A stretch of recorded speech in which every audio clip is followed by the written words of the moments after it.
जोहार नमस्कार, मैं उमेश कुमार एक बार फिर से आप सभी का इस नए सेगमेंट में स्वागत करता हूं, अभिनंदन करता हूं, इस्तकबाल करता हूं।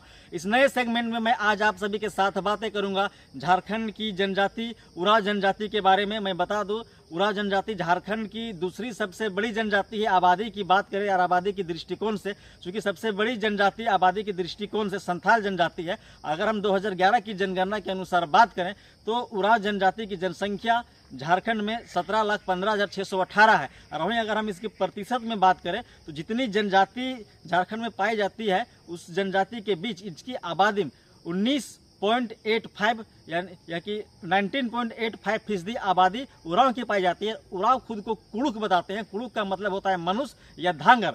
अब इसमें क्या है कि अगर इसकी उत्पत्ति की बात करें तो एससी रॉय के अनुसार ये दक्कन के पश्चिमी तट होते हुए नर्मदा के संगम पर पहुंचे और नर्मदा के संगम पर पहुंचने के बाद ये पूर्व की ओर आगे बढ़े और विंध्य की श्रेणी को पार करते हुए अमरकंटक के जंगलों में पहुंचे और अमरकंटक के जंगलों के बाद ये सोन नदी में पहुंचे। सोन नदी के बाद फिर वे पूरब की ओर बढ़े और शाहबाद जिला पहुंचे। शाहबाद जिला में रोहतास में लगभग इन्होंने 800 वर्षों का लंबा समय गुजारा और उसके बाद ये फिर आगे पूरब की ओर बढ़े और दो शाखाओं में विभक्त हो गए। पहली शाखा गंगा नदी को पार करती है, दूसरी शाखा सोन नदी को पार करती है। जो गंगा नदी को पार करती है वे राजमहल की पहाड़ियों में बस गए और जो सोन नदी को पार करती है वो रांची और पलामू में बस गए। और इनके अगर संकेंद्रण की बात करें तो उरांव जाति कहाँ कहाँ झारखंड में पाई जाती है तो रांची, गुमला, सिमडेगा, लोहरदगा, पलामू, गढ़वा, इन जिलों में उरांव जनजाति की अच्छी खासी जनसंख्या पाई जाती है। अगर इसमें हम लिंग अनुपात की बात करें तो उरांव जनजाति का लिंग अनुपात 1007 है, ये जो कि बहुत ही उत्साहजनक और उत्साहवर्धक है।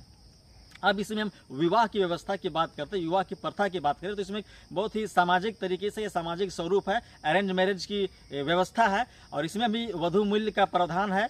और जो अगर सामाजिक तरीके से विवाह नहीं हुआ या गलत तरीके से विवाह किया जाता है तो उसमें समाज से निकालने या समाज से बहिष्कृत करने का भी प्रावधान है। लेकिन अगर समाज में उसे वापस आना है तो एक मीटिंग के बाद या बैठक के बाद उस व्यक्ति के साथ उसे जो तय जुर्माना होता है, निर्धारित जुर्माने को अदा करने के बाद और सामूहिक रूप से भोज कराने के बाद उसे पुनः समाज में वापस ले जाता है। और उरांव जनजाति में एक क्या है कि यहाँ पर जो समाज है पितृसत्तात्मक समाज है और जो संपत्ति का हस्तांतरण होता है वो पिता से पुत्र की ओर होता है। अगर हम इसमें त्यौहार की बात करें तो चूंकि उरांव जनजाति जंगलों के बीच रहते हैं तो ये प्रकृति पूजक रहते हैं और प्रकृति की पूजा करते हैं। तो कर्मा, सोहराय, सरहुल इसका प्रमुख त्यौहार है। अगर धर्म की बात करें तो उरांव जाति के लोग सरना धर्म को मानते हैं और धर्मेश इनका प्रमुख देवता है। धर्मेश कहने जो जिसे वे सूर्य देवता कहते हैं। और मरांग बुरु इनका प्रमुख देवता है जिसे वे पहाड़ पर्वतों को वो मरांग बुरु कहते हैं। और ग्राम देवता का भी ये पूजा करते हैं और ये सीमांत देवता का भी पूजा करते हैं।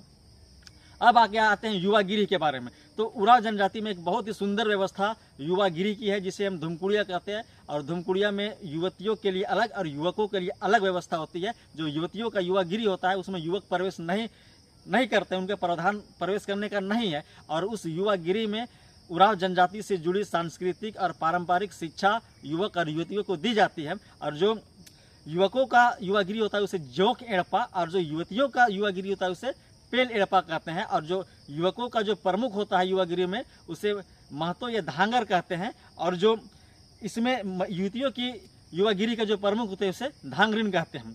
अब इसमें अगर हम बात करें कि दाह संस्कार या अंत्येष्टि के बारे में तो इसमें दाह संस्कार और मिट्टी देने यानी कि दफन करने की दोनों की प्रथा है। अगर व्यक्ति बीमार व्यक्ति हो, महिला हो, गर्भवती महिला हो या बच्चों की मृत्यु हो तो ऐसे केसेस में उस बॉडी को दफन किया जाता है। जब दफन किया जाता है उसे हड़गड़ी कहते हैं। हड़गड़ी में यह प्रथा है कि दफन करने के बाद ऊपर में एक उनकी शिला रख दी जाती है यानी कि पत्थर उसमें स्थापित किया जाता है और उस व्यवस्था को हड़गड़ी कहा जाता है।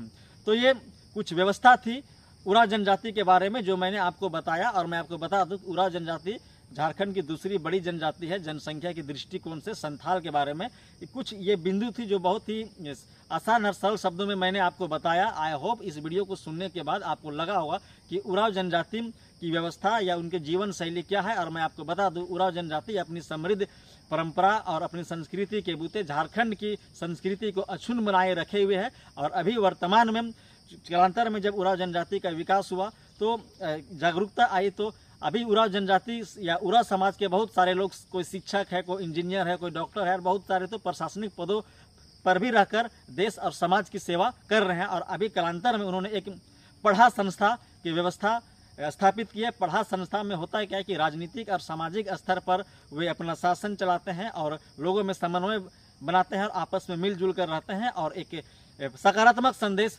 समाज को देते हैं और ये बताते हैं कि उरांव जनजाति की परंपरा समृद्ध है और सुशोभित है। वीडियो आपको अच्छा लगा होगा, ज्ञानवर्धक लगा होगा। आप सभी ने वीडियो को सुना। धन्यवाद। जोहार।